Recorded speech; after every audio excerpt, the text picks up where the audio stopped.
It's week 47 of A Year of Wisdom. Let's get to reading.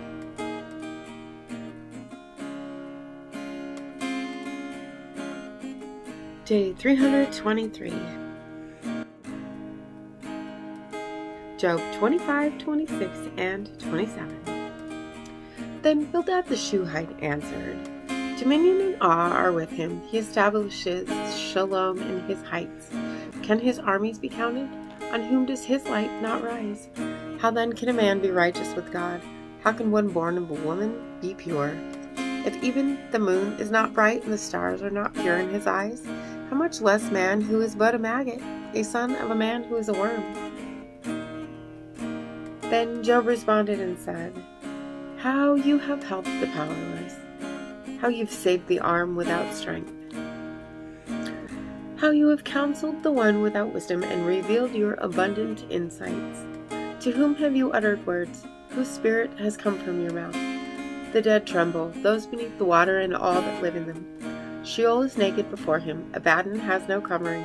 He stretches out the north over the void, he suspends the earth over nothing. He wraps up the waters in his clouds, yet the clouds do not burst under them. He covers the face of the full moon, spreading his clouds over it.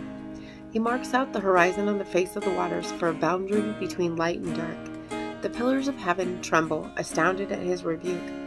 By his power he churns up the sea, by his understanding he smashed Rahab.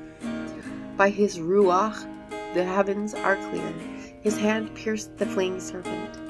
Indeed, these are but glimpses of his ways. How faint the whisper we hear of him. Who then can understand the thunder of his might? And Job took up his discourse again, saying, As God lives, who has deprived me of justice, Shaddai, who has made me bitter of soul, as long as my breath is still in me, the ruach of God in my nostrils, my lips will speak no injustice, nor will my tongue mutter deceit. Far be it from me to say that you are just. Until I die, I will not set aside my integrity. I will maintain my righteousness and not let it go. My conscience will not reproach me for any of my days. May my enemy be like the wicked, my enemy like the unrighteous. For what hope is the godless when he's cut off, when God takes his soul? Will God hear his cry when trouble comes upon him? Will he delight in Shaddai? Will he call upon God at all times? I will teach you about the hand of God. I will not conceal the ways of Shaddai. Look, you have seen all this yourselves. Why then this meaningless talk? This is the portion of a wicked man with God, the inheritance that ruthless men receive from Shaddai. If his children increase, it is for the sword. His offspring will never have enough to eat. Those who survive him will be buried by the plague, and their widows will not weep. Though he piles up silver like dust and clothing like heaps of mortar, what he lays up the righteous will wear, and the upright will divide the silver. The house he built is like a moth's cocoon, like a hut made for a watchman. He lies down wealthy, but will gather no more. When he opens his eyes, all is gone. Terrors overtake him like a flood. A storm sweeps him away at night. The east wind picks him up and he's gone. It sweeps him out of his place. It hurls itself at him without pity as he flees headlong from its hand. It claps its hands at him in derision and hisses him out of his place. Proverbs 19. Better to be poor, walking with integrity, than be a fool whose lips are corrupt. Zeal without knowledge is not good, or to act hastily and miss the way. A man's folly undermines his way, and his heart rages against Adonai. Wealth adds many friends, yet a poor man is deserted by his friend. A false witness will not go unpunished. One who breathes lies will not escape. Many seek the favor of the generous. Everyone is a friend to giver of gifts. All a poor man's relatives despise him. How much more his friends avoid him?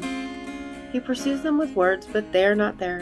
One who gets wisdom loves his own soul. One who treasures understanding prospers. A false witness will not go unpunished, and one who breathes lies will perish. Luxury is not fitting for a fool. How much less for a servant to rule over princes? Prudence makes one slow to anger, and his glory is to overlook an offense. A king's wrath is like a roaring lion, but his favor is like dew on the grass. A foolish son is trouble for his father, and a quarrelsome wife is constant dripping. House and wealth are an inheritance from fathers, but a prudent wife is from Adonai. Laziness brings on deep sleep, and an idle soul will starve. One who keeps a mitzvah guards his soul, but one who neglects his ways will die.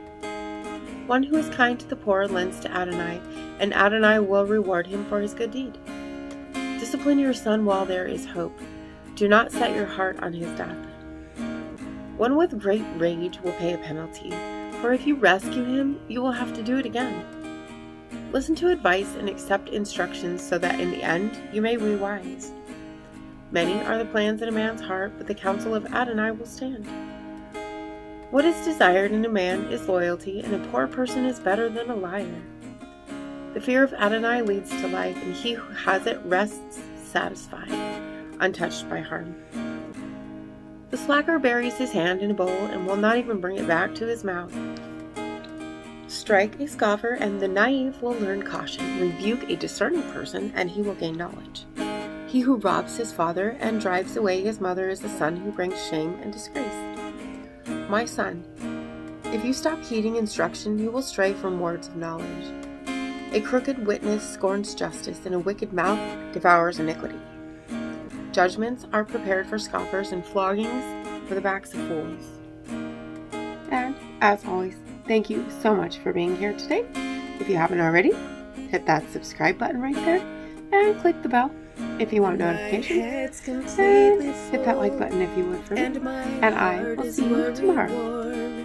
Maranatha. I know without a doubt you'll carry me out of the storm. I'm standing at the crossroads, I'm lost without a clue. I need a big pink neon sign to show me what to do. I thank you, Lord, it glorifies you when you're the only answer. I praise you, Lord, for holding what's too much for me. And I'm amazed by you, Lord, because nothing's too big and nothing's too small to lay at your feet.